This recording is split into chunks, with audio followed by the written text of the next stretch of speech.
Now, retailers targeted by shoplifters say the delays bringing thieves to justice are unacceptable.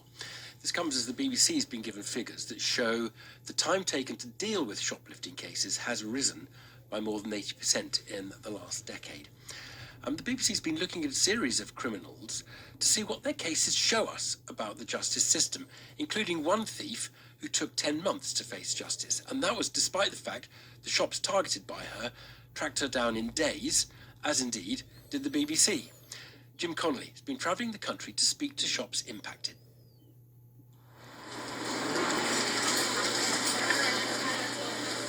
I've covered shoplifting now for 2 years, and I'm struck by how fatigued shops have become by the problem. You're better off shoplifting than going to work. That's my honest view. You can hear the frustration of Head of Security Tom Hurst, totally fed up by the amount of crime he sees in Austin's department store here in Newton Abbot. Absolutely ridiculous. We've been looking at 3 shoplifting cases that all show just how long it can take for criminals to face justice.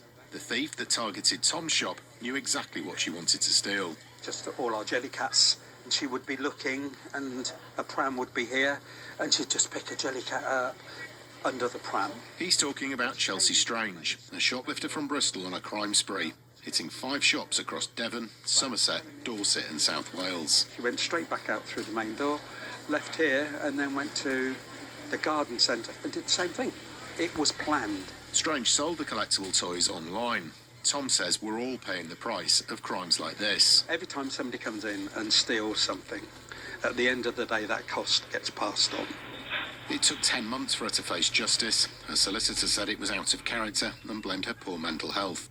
Strange was given a 12-month community order, but shops hit by people like her just want the process sped up. It's escalated, exploded. Andrew Goodacre, the CEO of the British Independent Retailers Association, is worried that the crime is at record levels. On top of that, we had insult to injury by it taking so long for these people to face any kind of justice. It's a scourge on the high street, and those business owners lose faith. They then stop reporting the crime in the first place, which simply adds to the problem, and ultimately they can only take so many knocks. We're on the move now to speak to more shops affected. It comes as figures obtained from the Ministry of Justice show the average time taken to process a shoplifter from offence to being dealt with at a magistrates' court in England and Wales has risen by more than 80% in the past decade, from 32 days in 2014 to 59 days in 2024. She just arm-sweeped and put it all in her bag.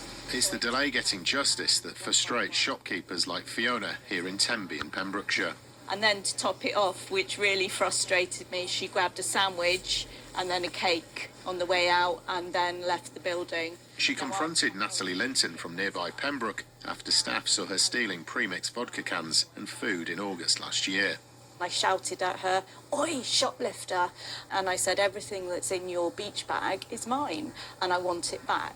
It took 5 months for Linton to face justice for the crime. She was given a 12-month community order after pleading guilty to stealing from here and 4 other stores. The whole criminal justice system, it's too slow.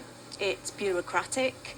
We need to deal with these people and deal with them quickly and think about alternative punishments to stop them from doing it in the first place. There are so many cases like this. Okay, guys, that's it, guys. She's speaking. Here's the moment police arrested Bianca Mirica, part of a shoplifting gang. The 20-year-old from London was convicted of stealing more than £105,000 worth of goods from boot stores. It took 14 months from her last theft before she was sentenced to 32 months in a young offenders institution. The government told us it knows justice delayed is justice denied and said it's back in courts with record funding. The National Police Chiefs Council say it's made big strides and is working closely with retailers. But until shoplifters face justice quicker, the businesses I speak to are going to continue to feel let down.